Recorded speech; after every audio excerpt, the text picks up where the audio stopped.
우리 말씀의 제목은요, 상실과 슬픔을 뛰어넘는 비결이란 말씀으로 하나님 말씀 전합니다. 아까도 방금 말씀했지만 코로나19가 지금 2.5단계에서 3단계로 진행되는 가정 가운데 있고요. 어제 950명, 오늘은 1000명이 넘을지 모를 수많은 사람들이 계속 코로나에 걸리고 있는데, 여러분들이 코로나 종식을 위해 기도해야 됩니다. 하나님, 이 땅에 코로나가 빨리 종식되게 하시고 하나님께 마음껏 예배하기를 원합니다. 3단계가 되면요, 그나마 20명도 예배할 수 없어요. 이제는 동영상 외에는 더 이상 예배할 방법이 없습니다. 여러분들이 꼭 그래 기도해 주시고, 근데 우리가 코로나가 종식되려면 백신이 빨리 들어와야 돼. 백신이.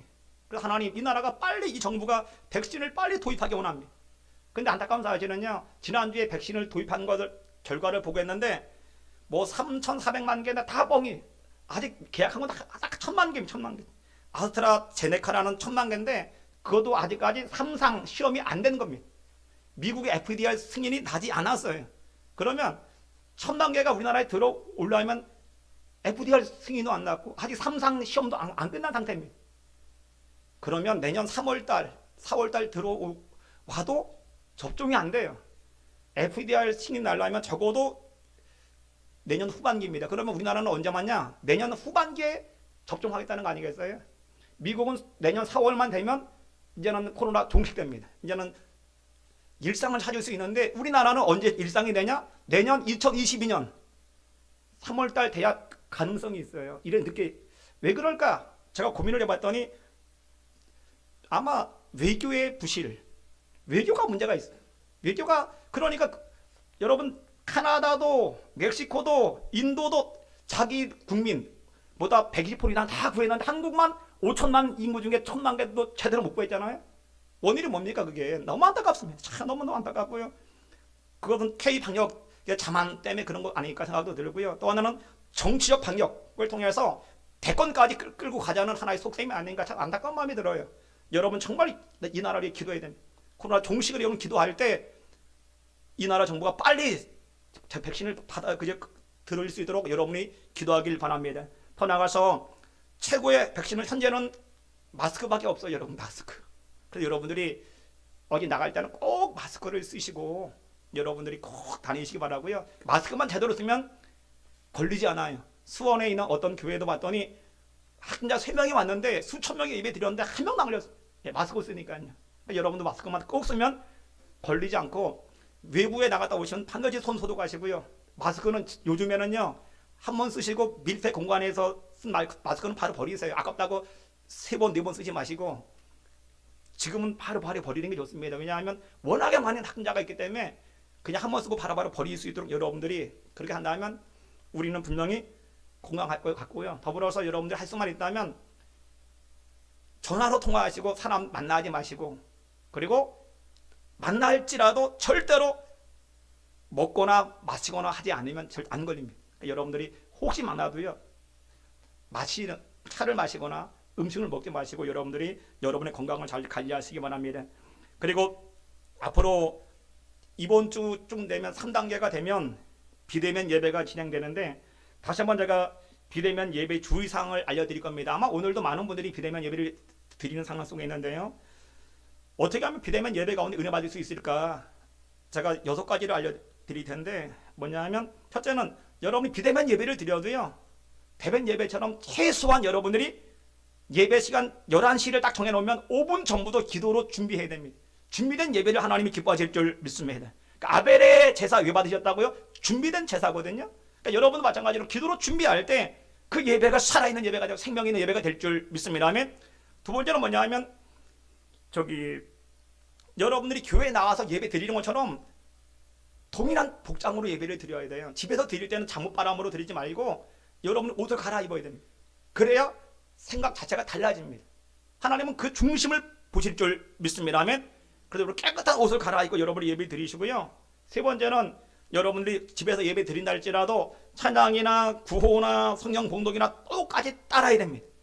집에서 드리니까 아무도 안 보니까 에이 그냥 대충 보자, 그러면 안 돼요. 여러분들이 똑같이 하면 아멘! 아멘! 막 선포할 때 하나님의 은혜 여러분 가득 채워질 줄 믿습니다. 아멘. 그리고 예배 중에 다른 것 하면 안 돼요. 어떤 분은 켜놓고 설거지하면서 예배드리는 사람이 있어요. 여러분 절대 예배 중에는 다니지 말고 화장실도 가지 마시고요. 예배만큼은 철저하게 하나님께 신령과 진리 아래 되기 바랍니다.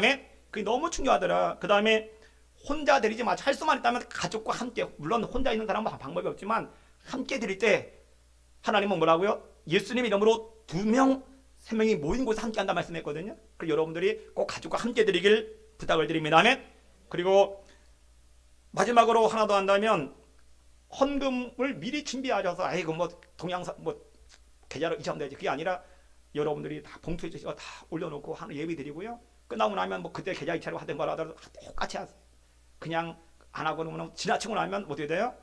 하나님 보시기에 참 중심이 보이는 하나님, 중심을 보시는 하나님이거든요. 여러분들이 똑같이 할 때, 그리고 하나만 더 한다면 예배 끝나고 나서 가족과 함께 나누는 시간. 나는 이것에 은혜 받았다. 난 이게 너무 좋더라. 나는 이번 주 가운데 이 말씀 잡고 살 거야. 뭐 그렇게 서로 고백할 때 더 큰 은혜가 여러분 가운데 임할 줄 믿습니다. 아멘.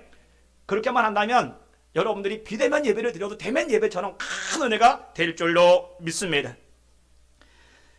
사랑의 밭 편지라는 곳에 소개된 글을 제가 읽어드릴게요. 참 안타까운 이야기인데, 저는 39살에 사랑받지 못한 주부입니다. 매일매일 남편은 술에 취해 집으로 돌아와 저를 짓밟고 때리고 심지어는 부엌에서 있는 칼로 협박을 합니다. 당신처럼 아이를 잃어버리는 여자는 죽어도 싸. 벌써 이 말만 수백 번째입니다. 저에게는 3년 전 수빈이라는 어린 아들이 있었습니다. 자상한 남편과 단란한 가정, 그야말로 꿈같이 행복한 날을 보내고 있었습니다. 그러는 어느 날 충격적인 일이 일어났습니다. 2011년 4월 23일, 아직까지 날짜조차 잊을 수가 없습니다. 저는 아이의 생일을 맞이해서 선물을 사주기 위해 시장에 나가게 되었습니다. 홀로 집을 보게 된 아이에게 밖에 절대 나가지 말라고 신신당부하고 K가 곰인형을 사들고 집으로 왔는데 아이가 보이지 않는 겁니다. 온 동네를 돌아다니고 울먹이며 미친 사람처럼 아이를 찾으려고 애를 썼지만 찾을 수가 없었습니다. 남편과 시댁 식구, 친정 식구들 모두에게 비상이 걸렸습니다. 경찰에 의뢰하고 몇천 장의 전단지를 거리마다 부탁했습니다. 장난 전화만 간간히 걸어오기를 10여일째 문제의 전화가 걸려왔습니다. 낯선 50대 아저씨의 목소리였습니다. 현찰 5천만 원을 약속 장소로 가져오면 아이를 살려주겠다는 것이었습니다. 원하는 돈을 들고 갔지만 그 사람은 그 자리에 나타나지 않았고 다시 전화가 걸려왔습니다. 5천만 원을 더 추가해서 보내달라고 합니다. 아이의 목소리를 한 번만 더 듣게 해달라고 사정을 했지만 그는 말합니다. 아이는 잘 있다. 그러니 걱정 말고 돈이나 가져와라. 느낌이 좋지 않았습니다. 그리고 며칠 후 약속 장소에 나타난 남자를 잠복하고 있던 경찰 아저씨들이 총을 겨누어 체포했습니다. 저는 유괴범을 붙잡고 우리 아이 어디 있냐고 물었습니다. 그때 사모님 죄송합니다. 유괴범이 알려준 곰팡이 냄새나는 지하실로 갔습니다. 거기엔 손과 발, 입에 청테이프가 발라진 제 아랫배 밑에 7군데 칼자국에 있는 우리 아이가 누워 있었습니다. 정말 죽은 것 같은가 흔들어 보기도 하고 가슴에 귀를 대어 보았지만 아무런 반응이 없었습니다. 세상에 태어나서 5번째 생일이었던 날에 어이없이 납치되어 당했던 우리 아이 수빈이 지금 살았다면 개구장이 초등학생이 되었을 텐데 아이는 항상 경찰 아저씨가 되고 싶다고 말했습니다. 경찰 아저씨가 너무나 멋있다고 했던 우리 수빈이 아이를 잃고 난 후 남편은 난폭해졌고 저는 매일같이 남편의 구타와 폭언에 시달리며 정신과 치료를 받았습니다. 남편은 운영하던 공장도 고의로 부도내고 어느 날인가부터 집으로 돌아오지 않았습니다. 그런 어느 날 우연히 서울역에서 남편을 발견했습니다. 닮은 사람인가 싶었는데 가까이 다가가 확인해 보니 남편이 맞았습니다. 노숙자가 된 남편, 신문지를 깔고 찢어진 이불을 덮고 얼굴만 내민 채 잠을 자고 있었습니다. 그냥 지나칠까 하다가 지갑에서 5만 원을 꺼내 그가 덮은 이불 속에 집어넣고 나왔습니다. 이러다가 추운 겨울 날씨에 우리 남편 얼어 죽는 것은 아닐까? 이대로 평생 알코올 중독자로 지내는 건가? 이런저런 걱정으로 가슴이 아픕니다. 저는 지금 시한부 인생입니다. 언제 죽을지 모르는 위암 말기입니다. 저는 이 병이 나에게 최고로 아름다운 선물이라고 생각합니다. 죽을 병이라도 걸려야 아이를 잃어버린 저의 죄책감을 용서할 수 있는 것 같아서 말입니다. 제가 죽어서 아이를 만날 수 있는 날이 온다면 그 아이에게 무릎을 꿇고 하고 싶은 말이 있습니다. 보고 싶지만, 너무나 보고 싶지만 아이가 그 말을 받아줄 것 같지 않습니다. 어떤 말도 할 자격이 없는 저는 그저 미안하다는 말로 아이에 대한 마음을 대신하려고 합니다. 39년 나이 인생 여기까지밖에 안 됩니다. 지금까지 저는 아이를 잃은 아픔 때문에 슬퍼하고 힘들었습니다. 죽고 나서 남편이 노숙자가 된 모습을 본다면 전 밀려오는 슬픔에 눈물을 흘려 그 비를 남편에게 뿌려줄지도 모르겠습니다. 사랑했던 우리 남편, 다시 일어나 멋진 사업가가 되길 바랄 뿐입니다. 아이를 잃고 힘들어하던 우리 남편, 얼마나 괴로울까. 그리고 얼마나 고통스러웠으면 술의 힘을 빌려 살았을까. 처음엔 이해하지 못했던 당신 마음, 이제는 충분히 이해합니다. 제가 세상을 떠나는 날 당신의 슬픔도 함께 멀리 날려보냈으면 합니다. 안녕히 계세요, 수빈 아빠. 못난 저는 먼저 떠나렵니다. 행복하게 사세요. 이분은 지금 고인이 된 안양시 박달동의 장순대 씨의 편지거든요. 참으로 안타까운 사연이죠. 참 이런 일도 있구나. 자신이 사랑했던 그 아들 하나가 결국 유괴돼서 납치돼서 죽었고, 그 상실의 고통 때문에 어떻게 됐어요? 남편은 알코올 중독자가 돼서 노숙자가 되고, 본인 너무 큰 상처로 인해서 결국 위암 말기가 되고 결국 39살에 죽는 그런 끔찍한 일들을 보면 참 너무 안타깝다 생각이 듭니다. 여러분, 우리 인생이 뭘까요? 인생에 묻는다면, 인생이 뭐냐 묻는다면, 인생은 바로 얻고 잃음의 연속 과정이다 라고 말씀드릴 수 있습니다. 얻고, 그 말이 뭘까요? 우리는 인생 가운데 자녀를 얻고 물질을 얻고 뭐 권력을 얻잖아요. 얻음의 연속, 그 다음에 동시에 잃음 혹은 상실의 연속입니다. 얻을 때는 너무 기뻐요. 자녀를 얻을 때, 물질을 얻을 때, 권력을 얻을 때 너무 기쁘고 행복한 것 같은데, 잃을 때, 상실할 때 그 고통은 상상도 못하는 겁니다. 물질을 잃어버리고 자녀를 잃어버리고 건강을 잃어버리면 어떻게 될까요? 그 상실의 고통은 너무 큰 겁니다. 그래서 그 상실의 고통 때문에 어떤 사람들은 가정이 파괴되기도 하고 자신의 인생이 파괴돼서 노숙자로 전락되는 사람이 참 많이 있다는 겁니다. 참 안타까운 사실이지요.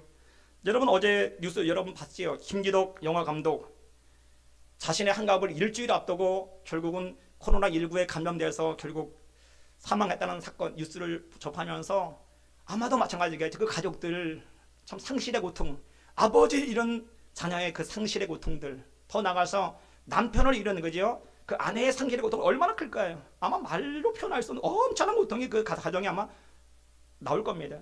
그러나 이것은 누구나 예외 없이 이 상실의 고통은 찾아온다는 거예요. 근데 여러분, 이 상실의 현재 상 가운데 이 고통이 따라오면 세 가지 모습이 그대로 따라옵니다. 그게 뭐냐 하면 삶의 의미를 상실해버려요. 많은 사람들이 그 상실하는 순간에 뭐예요? 삶의 의미를 잃어버리는 겁니다. 그리고 폐인이 되고 자살 충동을 느끼고 알코올 중독자로 전락되는 사람이 얼마나 많은지 모릅니다. 두 번째는 희망이 함께 상실돼요. 내 인생에 이런 큰 상실이 있으면 정말 내가 너무 좋아했던 거죠. 건강이든 자녀이든 물질이든 신앙이든 마찬가지입니다. 너무 귀하게 여겼던 것이 상실되는 순간에 나도 모르게 희망이 함께 사라져버리는 겁니다. 그리고 모든 걸 포기하게 되고 절망에 쉽게 빠지게 되고 희망을 잃어버리는 사람으로 살아갈 때가 참 많이 있습니다. 세 번째는 바로 삶의 의욕을 상실해버립니다. 이제는 옛날에는 하고 싶은 게 얼마나 많았어요. 그 자녀에도 열심히 일을 했는데 이제는 일할 것조차도 다 잃어버리고 어떻게 돼요? 절망과 포기 속에, 외로움 속에서 평생을 살아가는 사람이 얼마나 많은지 모릅니다. 오늘 여러분 본문에 나인성 가부라는 사람이 등장합니다. 이 가부 어떤 사람이었어요?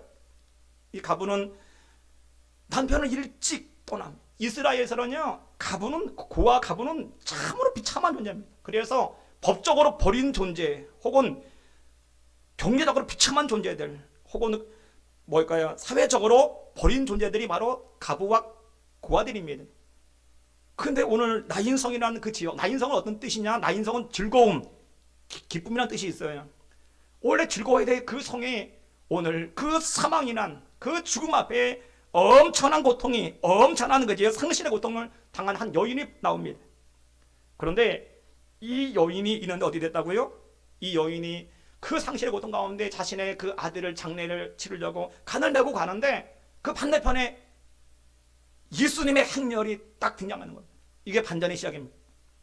지금 이들의 행렬은 뭐예요? 사망의 행렬 가운데 낙심과 절망과 고통과 아픔을 가지고 걸어가고 있잖아요.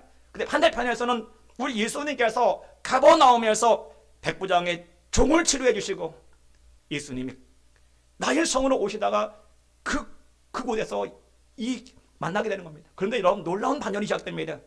이 엄청난 절망과 사망의 그 행렬이 어디 있다고요? 예수님 만남을 통해서 이제는 희망의 행렬로, 축복의 행렬로, 웃음의 행렬로 변화가 일어난 줄 믿습니다.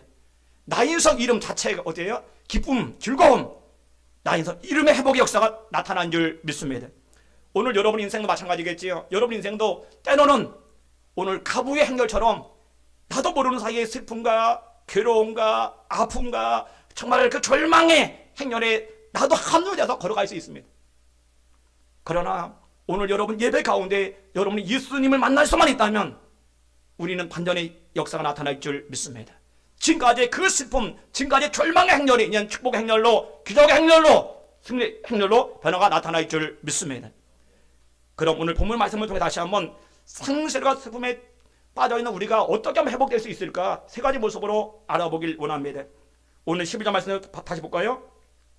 성문에 가까이 이르실 때에 사람들이 한 죽은 자를 메고 나오니 이는 한 어머니의 독자요 그의 어머니는 가부라. 그 성에 많은 사람도 그와 함께 나오거늘. 여러분, 가부 제가 얘기했죠. 가부 자체도 참으로 비극이다. 왜냐하면 법적으로 보호받을 수 없고 사회적으로 버림받은 존재고 그로 인해서 엄청난 가난이 따라오는 그런 엄청난 고름. 그런데 어디에 됐을까요? 이 가부는요, 자신의 외아들 하나 보고 살았어요. 자신의 유일한 희망입니다. 그 희망 보고 살았는데 그 희망이 사라져버렸어요. 그래서 앞으로 상속, 기업도 받을 수 없는 그런 최악의 모습입니다. 근데 오늘 본문은 뭐라 그래요? 그 아들이 청년이었더라. 근데 더 중요한 것은 그 아들이 외아들이었더라. 이 가부에게는 외아들, 마지막 하나의 희망이 무너져버린 겁니다. 10명 중에 1명의 자녀를 잃어도 정말 상실의 고통은 엄청 클 텐데 10명 중에가 아니라 1명밖에 없는 그 아들이 죽었어. 그 어머니의 고통은 상상을 초월할 겁니다. 아까 수빈이 아까 이야기했죠, 그죠? 그 유괴당한 그 가정보다 훨씬 더 클 수 있어요. 그 상상은 못하는 엄청난 모습이지요. 그 아픔들, 그 외로움, 여러분 그 상실의 충격은 너무 컸을 겁니다. 제가 어릴 때 가끔 외할머니네 저희 집 근처에 있거든요.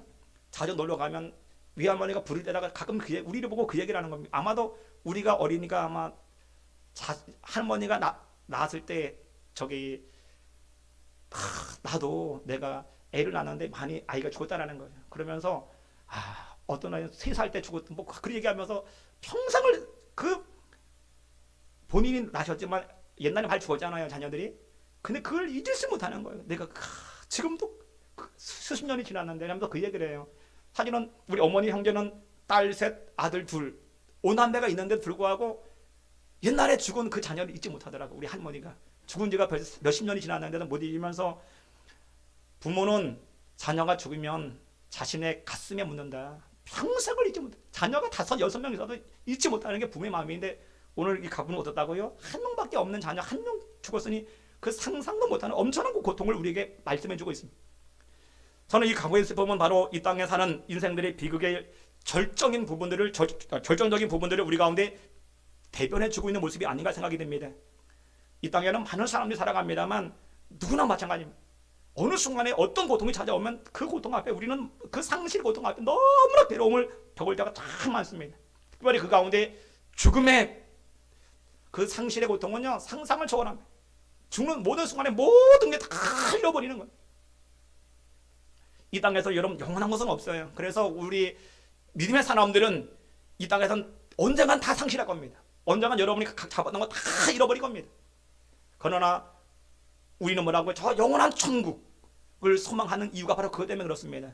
이 땅에서는 다 상실하지만 우리는 저 천국에 가면 우리는 영원히 소유할 줄 믿습니다.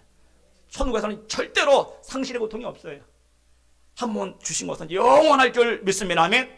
그러게 우리는 천국을 사모하고 나가는 겁니다. 그러니까 여러분들도 이 땅을 살면서 이 땅에 여러분 것을 소망한다면 어느 날 상실이 오는 순간에 어마어마한 고통을 당합니다만 우리가 이 땅에 소망을 두는 것이 아니 저 영원한 천국에 소망을 두면 우리는 어떤 상실의 고통도 넉넉히 이기는 사람으로 세워질 줄 믿습니다. 오늘 14절 말씀 다시 볼까요? 이런 상실의 고통 가운데 예수님이 가까이 가서 그 관에 손을 대시니 맨 자들이 서는지라. 엄청난 슬픔의 장례 행렬을 멈추게 하신 분이 누굽니까? 우리 예수님께서 드디어 그 장례 행렬, 슬픔의 행렬을 멈추게 하십니다. 여러분 우리 인생도 마찬가지겠지요. 우리 인생에 여러분 죽음과 그 사망과 슬픔의 행렬을 무너뜨리는 분이 바로 누구라고요? 예수님인 줄 믿습니다.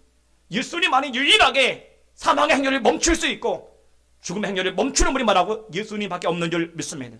그래서 13절에 예수님을 뭐라 그래? 주께서 헬라 원어가 키리오스라는 단어를 썼는데 왜 키리오스가 뭐냐? 우주의 주권자 혹은 생명의 주권자다. 그러니까 예수는 누구냐? 키리오스, 주께서라는 단어 쓴 뭐라고요? 예수님은 우주의 주인이시고 생명의 주인이 누구다? 예수님이라는 겁니다. 오늘 누가는 의도적으로 그 부분을 얘기합니다. 예수가 누구냐? 그분은 생명의 주인이시다. 그분은 우주의 주인이시다. 할렐루야. 우리가 믿는 예수님은요 생명의 주인이신 줄 믿습니다. 우리 예수님 안에 영원한 생명이 있을 줄 믿습니다.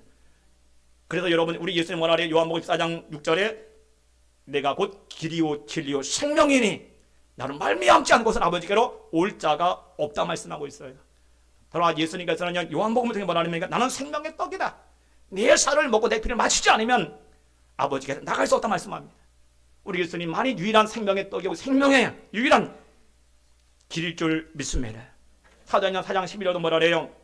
다른 이로서는 구원을 받을 수 없나니 저나 사람들에게 구원받을 만한 다른 이름을 주신 일이 없습니다. 우리 예수님 외에는 이런 구원 얻는 이름을 주신 적이 없는 줄 믿습니다. 그러므로 여러분들이 예수 안에 생명이 있다. 아멘. 그걸 여러분들 바라볼 수 있기를 주 이름으로 축원합니다.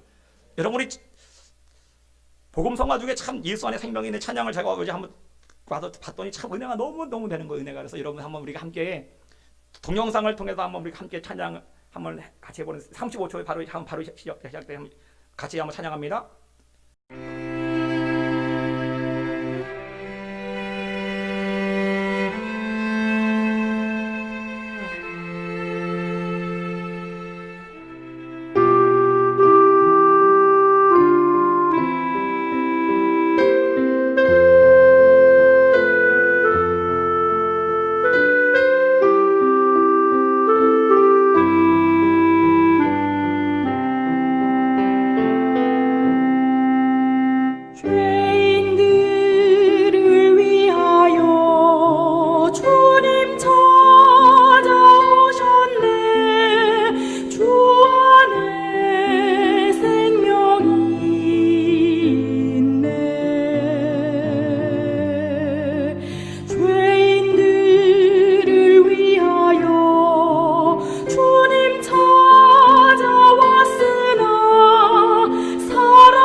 할렐루야.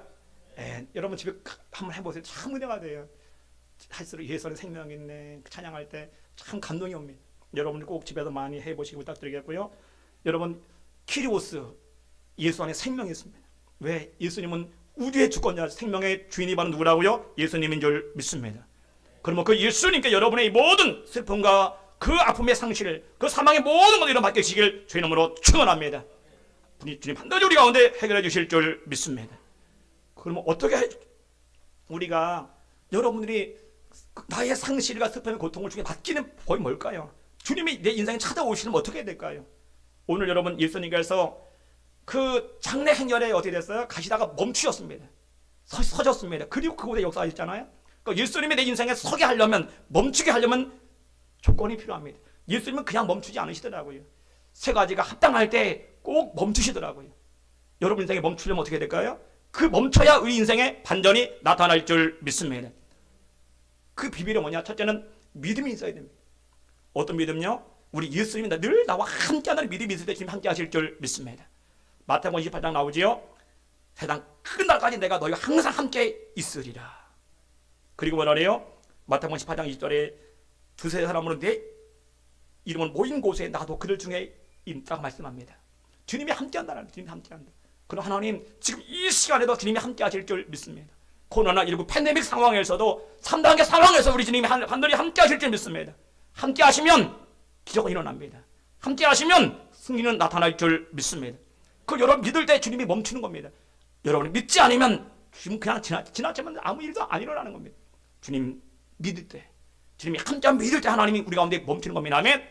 두 번째는요, 주님을 사랑하실 때 주님 멈추시더라고요. 시편 91편 4절에 하나님이 이르시되 저와 나를 사랑한즉 내가 저를 건지리라 말씀합니다. 로마서 8장 28절 말씀하지요. 우리가 알거니와 하나님을 사랑하는 자 곧 그의 뜻대로 부르심을 입은 자들의 모든 것이 합력해 선을 이루느니라. 봤더니 하나님을 사랑하는 자, 너무너무 주님 사랑하잖아요. 주님 발걸음 멈추시는 겁니다. 주님은 여러분 중심을 보실 줄 믿습니다. 다 보시는 거예요. 그리고 여러분이 중심에 정말 주님을 사랑하면 주님이 가시다가 멈추시고 우리 가운데 반전의 역사를 허락해 주실 줄 믿습니다. 그래도 어떻게 진실로 사랑하는 사람들은요, 특징이 있어요. 행함으로 믿음이 드러납니다. 말로만 하는 사람은 진정한 행함이 없고 진정한 믿음은 없어요. 진짜 믿음 뭐라고요? 행함으로 나타나야 됩니다. 사랑하기 때문에 예배드리고 사랑하기 때문에 찬양하고 봉사하고 섬기는 것, 그게 뭐로? 사랑하기 때문에 그러는 거예요. 그런 사람들 가운데 주님이 멈추시고 그 가운데 놀라운 일을 행하신다는 거예요. 세 번째는요, 우리 주님이 그래서 멈추게 하시면 어떻게 해야 되느냐? 시편 50편 15절 말씀하더니 한란 날에 나를 부르라. 내가 너를 건지리니 내가 나를 영원롭게 하리라 말씀합니다. 더 나가서 시편 120편 1절도요. 내가 한란 중에 여호와께 부르짖었더니 내가 네게 응답하셨다 말씀합니다. 여러분 하나님의 사람들 봤더니 다니엘이나 다윗이나 시스기야나 사무엘이나 다 봤더니요, 언제나 그 사람들이 기도할 때 우리 주님이 멈추시더라고요. 그리고 그 가정에, 그 나라에, 그 일생에 문제를 해결해 주시더라고요. 오늘 여러분 키리오스 되신 예수 그리스도, 그분은 만왕의 왕이시고 만주의 주십니다. 생명의 주인이십니다. 여러분의 인생은 지금 사망의 행렬 가운데 슬픔과 아픔과 괴로움과 환난 속에 여러분이 걸어간다 할지라도요, 그 예수님이 멈추기만 하면 반전은 시작되는 겁니다. 저는 우리 참전학교 성도 여러분 모두가 오늘 이후로 지금까지의 그 모든 인생의 그 환난, 인생의 모든 고난과 아픔들이 다 예수님이 멈춤을 통해서 반전되길 주의 이름으로 축원합니다. 지금까지의 행렬은 사망의 행렬이 하나님, 오늘부터는 하나님 사망의 행렬, 축복의 행렬이 되도록 역사해 주시기 원합니다. 나의 인생의 기적의 행렬이 되도록 하나님 역사하여 주옵소서. 나의 인생의 그 행렬이 이제는 그 승리 행렬로 하나님 역사하여 주시옵소서. 고백하시기를 주의 이름으로 축원합니다. 두 번째 13절에 뭐라 그래요? 주께서 가부를 보시고 불쌍히 여기사 울지 말라 하시고, 우리가 상실과 슬픔에 뛰어넘는 그 비결이 뭐냐? 우리 주님이 슬픔과 절망을 다 보신다는 거예요. 오늘 가부가 왜 슬픈지, 무엇 때문에 괴로운지 가부의 이웃들 함께 하잖아요. 그 가부의 이웃들은 자세히 모릅니다. 그러나 누가 아셔요? 예수님은 그의 그 아픔, 가슴의 아픔, 그 엄청난 응어리들 주님이 다 보신다라는 거예요.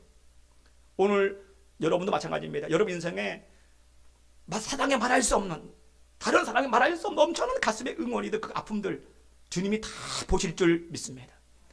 주님이 보시면 우리는 희망이에요. 오늘 주님이 가부의 그 고통을 보셨기 때문에 문제가 해결되는 겁니다. 오늘 예수님께서 오늘 여러분의 그 아픔들, 여러분의 모든 슬픔을 다 보신 줄 믿습니다. 아멘. 그리고 말해 보시고 불쌍히 여겼다. 원어 봤더니 불쌍히 여기는 원어가 뭐냐, 에스플랑크 나스테라는 단어인데요, 창자가 뒤틀려서 창자가 끊어질 정도로 아파하다.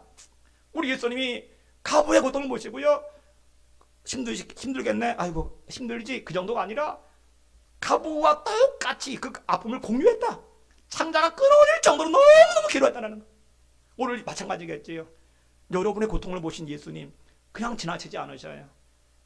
그 똑같이 여러분들이 그 가슴이 응어리들, 그 아픔들 똑같이 주님이 함께 공유하신다는 거예요. 그 여러분, 그래서 창자가 끊어질 정도로 아픔을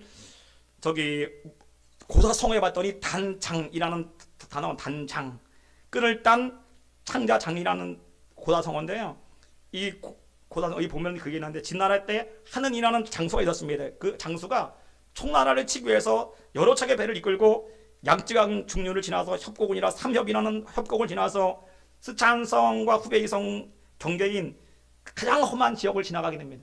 배 타고 지나가다 보니까 워낙 험한 지역이다 보니까요, 원숭이들이 막 뛰어놀다가 그 집 병사 하나가 원숭이 한 마리를, 새끼를 한 마리 딱 잡아가지고 데려가요. 그랬더니 원숭이 어미가요, 그 새끼를, 자기 새끼를 가져갔잖아요. 찾으려고 백리를 따라오면 막 울며 따라오는 거예요. 울면서 자기 그 새끼 달라고. 그러다가 협곡을 지나서 이제 좁은 데로 가니까 원숭이 어미가 그냥 배로 달려들었어.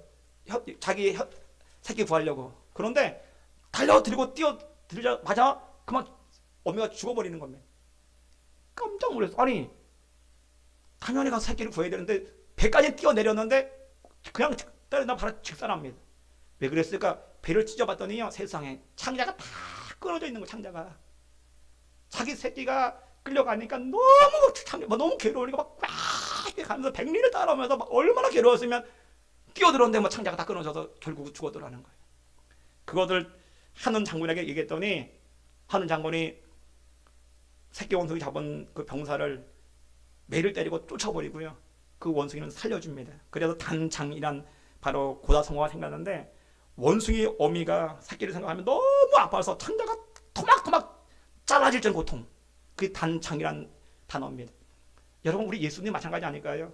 오늘 이 가부의 그 고통, 그 가부의 엄청난 아픔들, 창자가 끊어질 정도, 여러분 유일한 아들, 10명 중에 1명이 아니라 1명밖에 없는 그 아들이 여러분 죽었을 때 그 고통은 상상이 됩니까?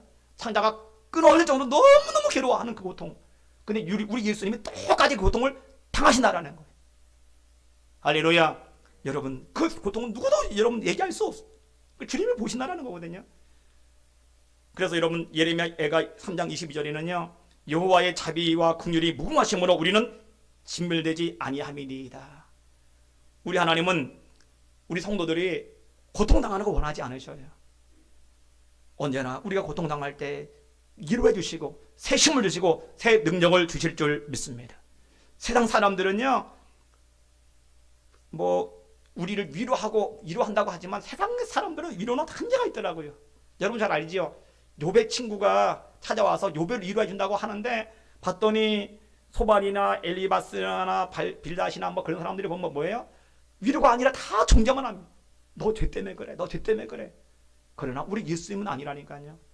우리는 똑같이 나의 그 아픔, 나의 고통을 똑같이 창자가 끊어질 정도로 고통을 당하신다라는 거예요. 그러므로 여러분의 어떤 상실의 고통 앞에 너무 괴로워할 때 우리 예수님을 기억하시 바랍니다. 아멘. 불쌍히 여기시는 예수님, 창자가 끊어질 정도로 너무 괴로워하시는 예수님, 나의 그 아픔을 똑같이 공유하시는 예수님, 그것이 있기에 우리는 희망이 있는 겁니다. 그것을 우리가 알기에 우리는 희망이 있는 겁니다.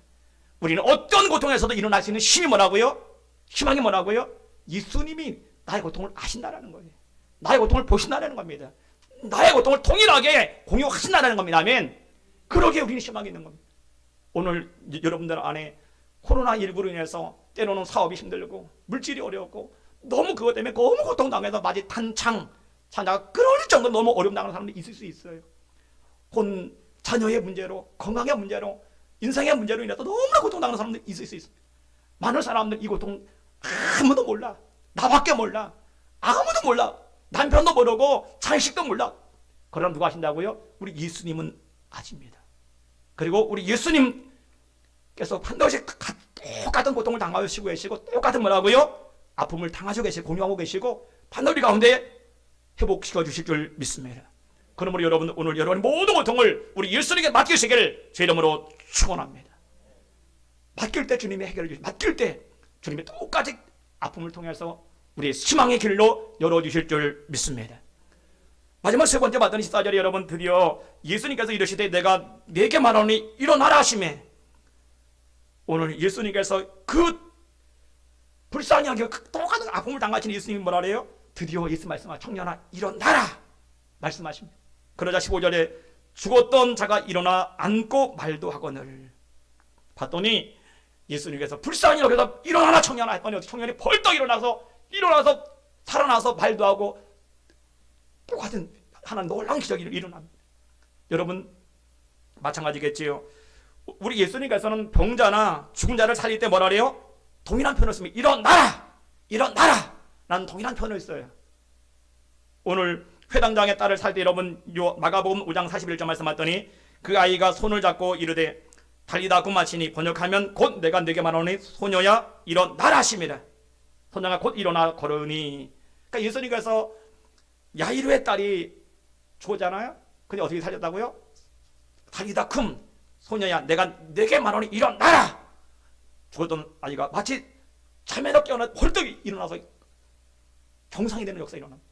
우리 마찬가지 청년도 마찬가지 죽은 지 오래돼서 죽어서 어떻게 칸을 내고 가는데 그 칸 뚜껑을 열고 청년아 일어나라 했더니 어디 있다고요? 그냥 벌떡 일어나 버리더라는 거예요. 여러분 요한복음 12장 43절에 죽은 지 나흘이 지난 나사로 알지요? 나사로의 나오라 일어나라 하자 뭐래요? 나사로가 죽은 지 나흘이 지났지만 벌떡 일어나서 온 몸을 동이처럼 나오는 놀라운 기적이 일어난 줄 믿습니다. 다 뭐 때문에 그래요? 우리 예수님이 일어나라 말씀하시죠. 일어나라. 지금도 우리 예수님은요 여러분의 인생에 많은 어려움을 당할 때 뭐라 말씀하신다고? 일어나라 말씀하실 줄 믿습니다. 절망에서 일어나라, 아픔에서 일어나라, 슬픔에서 일어나라, 괴로움에서 일어나라 말씀하십니다. 아멘. 그 순간에 어딘다고요? 놀랍게 아픔이 끊어지고 슬픔이 떠나가고 절망이 끊어지고 우리는 새로운 희망으로 일어날 줄 믿습니다. 그러면 하나님 오늘 내게 말씀해 주세요. 우리 예수님께서 일어나라 말씀하신 예수님 오늘 나에게 말씀해 주시고 나에게도 하나님 다시 새로운 길로 나갈 수 있는 힘을 주십시오. 여러분 사모하시길 주의 이름으로 축원합니다. 네, 제가 오늘 믿음으로 선포할 겁니다. 오늘부로 일어나라 할 때 여러분들이 아멘 난 일어날 것입니다. 여러분을 믿음으로 받아들이기 주님을 축원합니다. 아멘. 마치 우리 예수님께서 오늘 나인성 가부의 아들에게 일어나라 말씀했던 것처럼 오늘 우리 예수님은 저를 통해서 오늘 여러분에게 말씀하시는 겁니다. 그러므로 여러분이 지금 어떤 상황이 있을지라도요 오늘 누가 말한다고요? 우리 예수님이 담임 목사를 통해 말씀하신다. 여러분 믿으시길 주의 이름으로 축원합니다.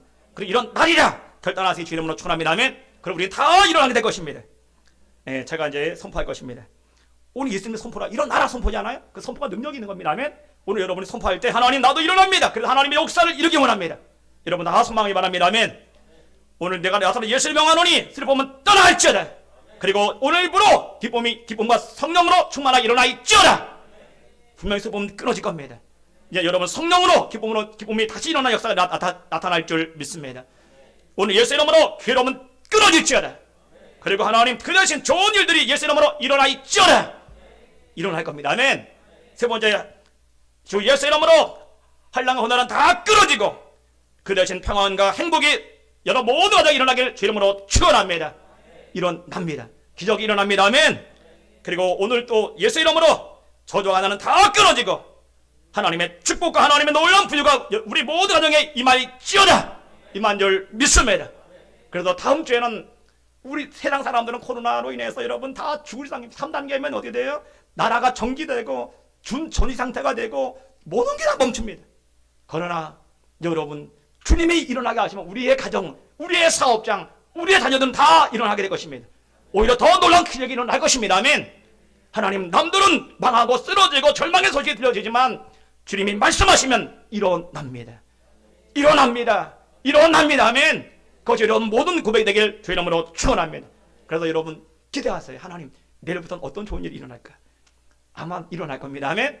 뭐 날씨는 영하 10도까지 떨어진다 하는데 그래도 여러분 우리는 하나님께서 우리 가운데 놀라운 일을 일어나게 하실 겁니다. 여러분이 소망하세요. 하나님, 좋은 일이 일어납니다. 기적이 일어납니다. 축복이 일어납니다. 하나님 반드시 그대로 될 줄 믿습니다. 내 인생의 반전이 일어납니다. 아멘. 그걸 다 소망하시기를 주의 이름으로 축원합니다.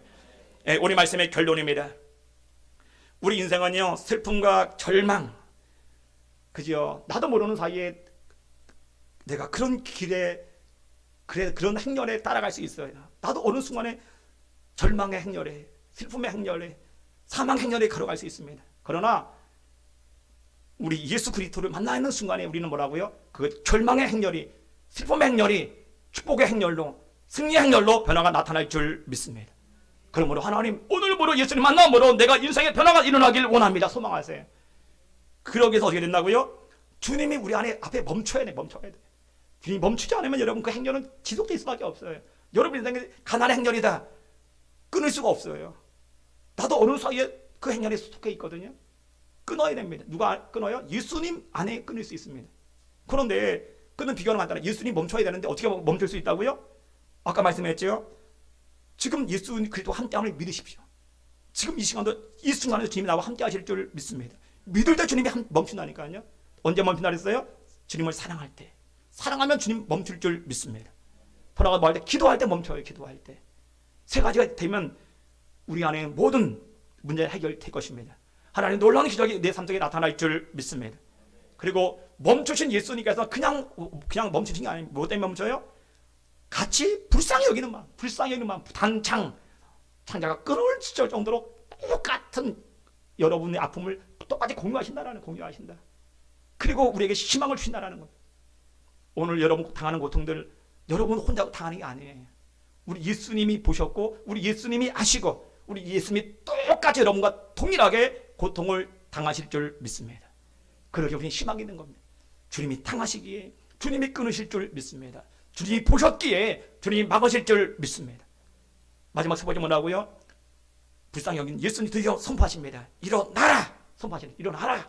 그 역시 어디 있다고요? 사망이 끊어지고 사망에서 일어나는 역사가 일어납니다. 오늘 마찬가지 여러분 인생 가운데 하여튼 가난과 저주와 질병과 한란 수많은 여러분 절망의 행렬이 어디 있다고요? 예수님이 선포하시 일어나라! 선포할 때 다 끊어지고 이런 축복이 일어나게 되고 기적이 일어나게 되고 승리가 일어나게 되고 대박이 우리 인생에 나타날 줄 믿습니다. 일어날 줄 믿습니다. 아멘. 그러므로 여러분 하나님 내 인생에 우리 예수님 선포만 하시면 일어납니다. 일어날 줄 믿습니다. 선포하시길 주님으로 축원합니다. 한 주간도 여러분들이 코로나 앞에 여러분 잡혀 하지 마시고요. 코로나를 뛰어넘어 예수님이 일어나는 말씀 그 말씀 잡고 여러분 일어남으로 정말 승리하는 한 주가 되시기를 주의 이름으로 축원합니다.